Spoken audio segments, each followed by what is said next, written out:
Hello guys, welcome to Cinema Corner.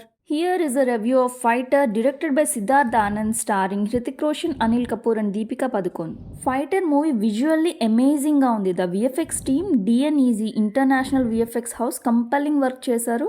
Air force full కోఆపరేషన్తో movie complete చేశారనడానికి డౌటే లేదు. ఎయిర్ క్రాఫ్ట్ ఫైట్ సీన్స్ అన్నీ చాలా క్లాసీగా ఉన్నాయి. ట్రిక్కీ షాట్స్ కూడా నీట్గా బ్లెండ్ చేశారు. Hats off for the whole team. స్టోరీలోకి వెళ్తే హృతిక్ రోషన్ అలియాస్ పాటీ ఒక brilliant air force officer, number 1 pilot in India, శ్రీనగర్కి ట్రాన్స్ఫర్ అవుతారు. అక్కడ ఒక గ్రూప్ ఆఫ్ ఆఫీసర్స్ ఒక ప్యూర్ బాండ్ ఫామ్ అవుతారు, which includes Deepika and Patty's friend Taj. ఎమోషనల్గా వాళ్ళ బాండ్ అండ్ ఫ్రెండ్షిప్ చాలా లేమ్గా కన్స్ట్రక్ట్ చేశారు. ట్రైలర్లో చూస్తే క్లియర్గా 2019 పుల్వామా అటాక్ రీక్రియేట్ చేశారని అర్థమవుతుంది. ఫైటర్ మూవీలో Indian response to Pulwama attack, Pakistan Jaish e Mohammed terrorist camp in బాల్కౌట్ని Indian air force team attack చేశారు. ఇది అఫీషియల్గా ప్రిమిటివ్ ఎయిర్ స్ట్రైక్ అని స్టేట్ చేసిన రివెంజ్ అని అర్థమవుతుంది. టు షో దెమ్ బాప్ కౌన్ హే and they proved it. Pulwama attack మూవీలో చూస్తుంటే బ్లడ్ బాయిలింగ్గా ఉంటుంది. ఇన్నోసెంట్ ఆర్మీ పీపుల్ని సూసైడ్ మిషన్తో అటాక్ చేశారు for no reason. The response Balakot strike gave me goose bumps. మూవీలో ఈ సీన్స్ అన్ని ఎమోషనల్లీ అండ్ విజువల్లీ ఎక్సెప్షనల్గా డైరెక్ట్ చేశారు. మూవీలో క్యారెక్టర్ అండ్ స్టోరీ ఎస్టాబ్లిష్మెంట్ చాలా తక్కువ ఉంది అండ్ ఇండియన్ ఆ పేట్రియాటిక్ ఫీలింగ్ మీద కాన్సన్ట్రేషన్ ఎక్కువ అయిపోయింది. Unwanted scenes and lengthy motivational speeches, air strike జరుగుతున్నప్పుడు రేడియోలో మాట్లాడే style, disciplined aircraft fighters కాంబేట్లో ఇలాంటి ఇన్సల్ట్స్ ఎక్స్చేంజ్ చేసుకుంటారా లేదా అన్నది నాకు తెలీదు. దాని బేస్ మీద మూవీని జడ్జ్ చేయలేము.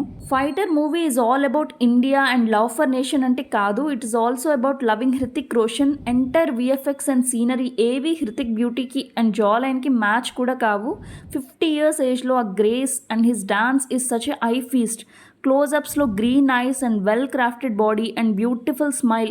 Hrithik is amazing in this movie. Anil Kapoor బాగా డామినేట్ చేశారు మూవీలో. హృతిక్ని దీపికాని పర్ఫార్మెన్స్ వైజ్ కొంచెం గుర్తుండే రోల్ ఏదైనా ఉంటే అనిల్ కపూర్దే. మూవీలో స్టోరీ డెవలప్మెంట్ దీపిక కన్నా అనిల్ కపూర్ రోల్ ఎక్కువ ఉంది. దీపిక రోల్ బాగా రాసుకున్నారు బట్ ఎగ్జిక్యూషన్ ప్రాపర్గా లేదు. పేరెంట్స్తో ఉన్న రిలేషన్ కూడా సరిగ్గా వర్కౌట్ అవ్వలేదని నా opinion. And weird chemistry with Hrithik Roshan. Second couple Taj and his wife, వాళ్ళ కెమిస్ట్రీ చాలా బెటర్గా ఉంది. మెయిన్ కపుల్ని బాగా డామినేట్ చేశారు. విలన్ అయితే ఓ జాంబీలా ప్రజెంట్ చేశారు. అసలు ఒక ఇంపాక్ట్ లేదు. Ending fight with back slogans headache వచ్చేలా ఉంది.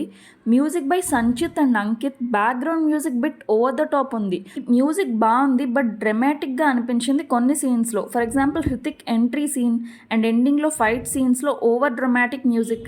Songs by Vishal Shekhar. మూవీలో సాంగ్స్ బాగున్నాయి. షేర్ కూల్గయ్యే సాంగ్ నాకు బాగా నచ్చింది. రిమైనింగ్ సాంగ్స్ ఓకే అనిపించాయి. Overall movie is decent. Fighter is far better than some routine larger than life masala hero movies. ఇలాంటి మూవీస్ ఇంకా రావాలని కోరుకుంటున్నాను. So that's it for this video guys. ఈ వీడియో కానీ మీకు నచ్చినట్టయితే లైక్ అండ్ షేర్ చేయండి. సబ్స్క్రైబ్ చేయడం మాత్రం మర్చిపోకండి. Thank you.